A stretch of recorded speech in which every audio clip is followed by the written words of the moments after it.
Audio sync 1 2, audio sync 1 2 1 2, audio sync 1 2 1 2. Hey, Kenny here, and today I want to talk about a little camera that I've had for quite some time in my possession, and that is the Olympus Trip 35. Hot pink because I think someone's re-leathered it, and I just want to go through some of the features on this camera, tell you guys what it's about, and what it's good at, what it's good for. And if you're interested in like a shoot it and forget it type of photography, it's very expensive, but carefully shoot it and forget it. It might be a great camera for you to try and look out for. So the Olympus Trip 35, I'm going to take a guess here. I'm going to say this is probably gonna go with 1970. No, 1981. It's going to be my guess. I'll put the proper date on this. The Olympus Trip 35 has a 40 millimeter lens equivalent, so like a normal-ish lens, and it has a 2.8 aperture.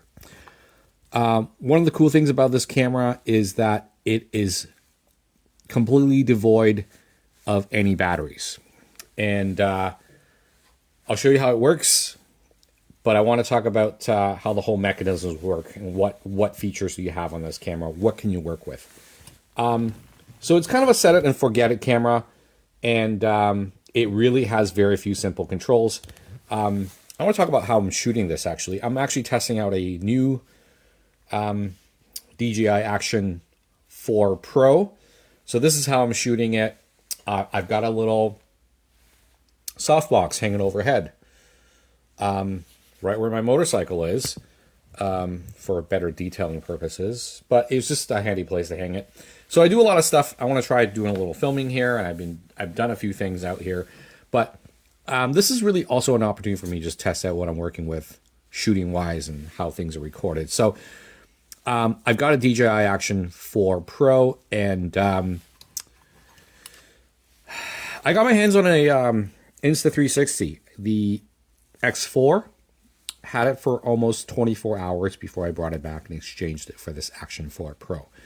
Reason for it being, I'll just be honest, I'm not like a huge fan of like the 360 angles.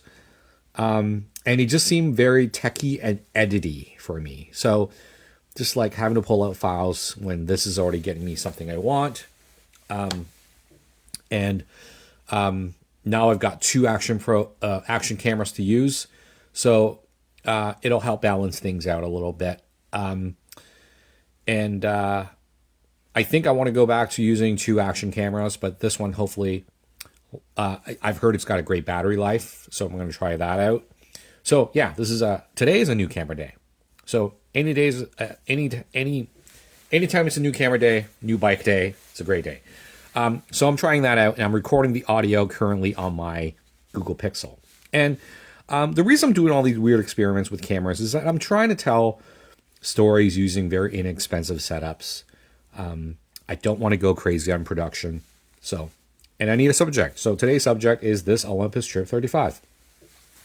So a normal-ish lens, and the way the film opens up, it opens from the bottom here. This little latch. Pop this guy open. That brings open your film chamber. Load your film in there.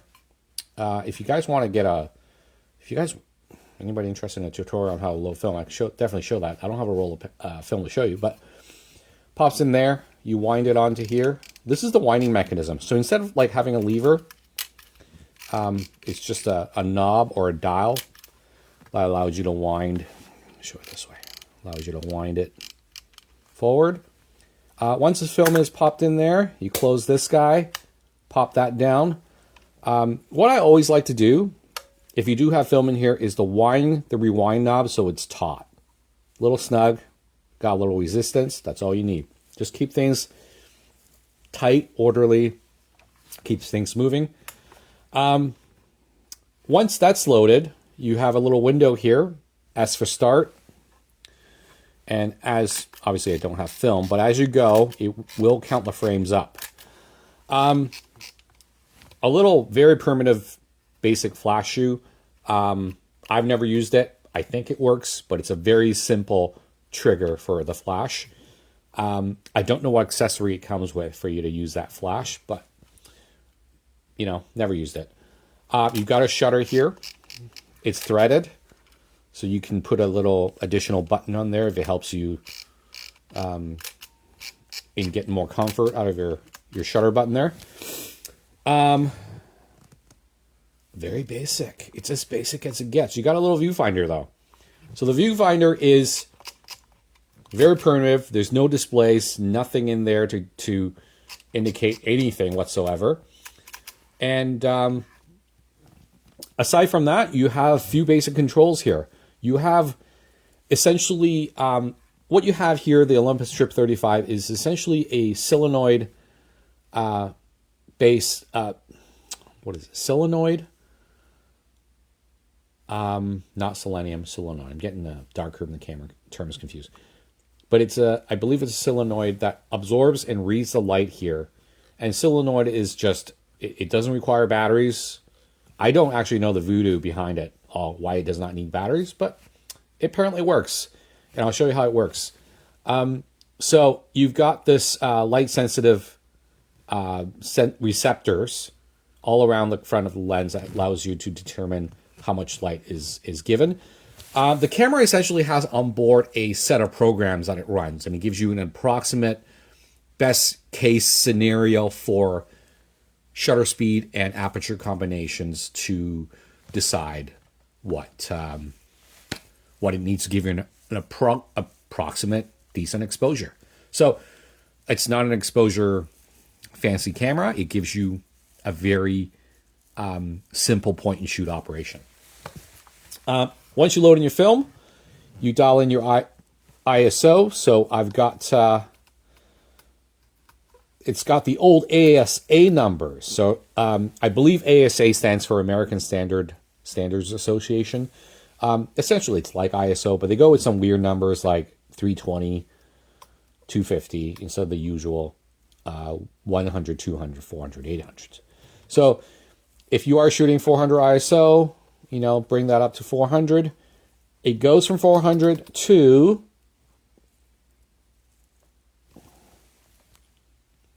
80 as your ISO.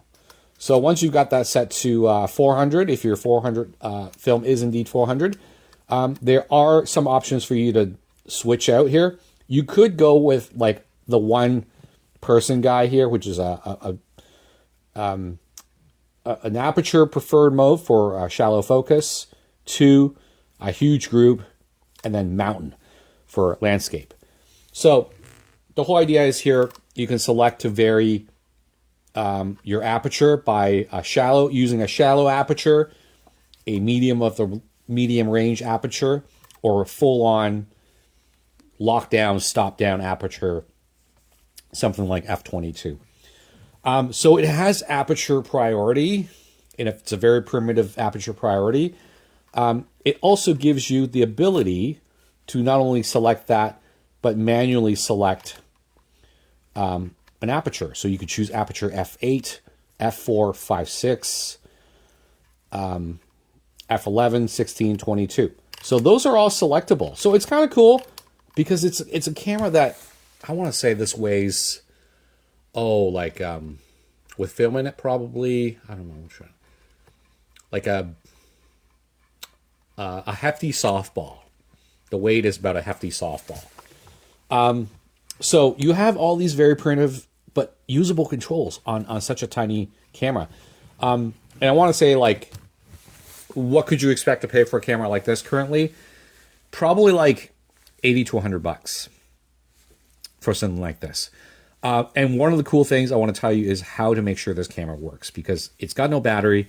You can't really guarantee if it fires or not, but there is a sure way to check if the solenoids are working, and you can get a camera that has proper working exposure modes.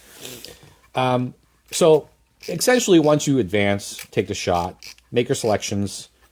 Up here, aperture, or select your little groupie guys here. Once you've done that and you're shooting, the way to check if the camera works is that what actually happens is that if you cover the lens, let's say you just arrived at a flea market, camera shop, camera table stand, and you're checking out this camera, one of the sure ways to find out if this camera indeed works is cover the front lens. I don't have a lens cap, so I'm just going to go like this. But if you attempt to fire the camera, it won't fire. And what you can do is, once you turn it up towards the light, push the button, it fires. So it's a sure way to find out if indeed the camera is receiving that light sensitive information and triggering the shutter for you. So Olympus Trip 35, my Hail Mary guess of the day for this age or when it was released, I'm going to go with 1981. I will go and do some research and see what I get you. But that's the Olympus Trip 35 camera. If you are looking for like an affordable, easy to use, I want to say very underrated camera for what it is. And it's not fancy, but it's very well built, very solid. Works really well. Oh, the one thing I do want to mention is this button here. This is to rewind. So once you've completed your shooting, you push that button in. You give these a good cranking to pull all that film back, and then you can pop the back cover. And what's really cool about this camera and unique is that because this latch is so, you just can't accidentally trip and pull this button. So the chances of you accidentally pulling this and popping your film out in mid daylight, not a chance. So it's great. It's very well built in that there's no way to accidentally pop open this camera. There are tons of cameras that they allow that. They allow you to accidentally pop the film canister. The camera Olympus Stylus, little black plasticky point and shoot camera that has a little pop out lens, does that. For whatever reason, there is no locking mechanism and it's prone to just popping. So this is a little better built for that. You cannot accidentally pop the back cover to expose your film. So that's pretty much it. That's the Olympus Trip 35 camera. And if you have any questions about it, thoughts on it, I do think if you are looking for a light, inexpensive film, just a film camera to shoot willy-nilly outdoors, provided you're not trying to get into trickier lighting situations, it's a great camera. Thanks. Talk to you later. Bye.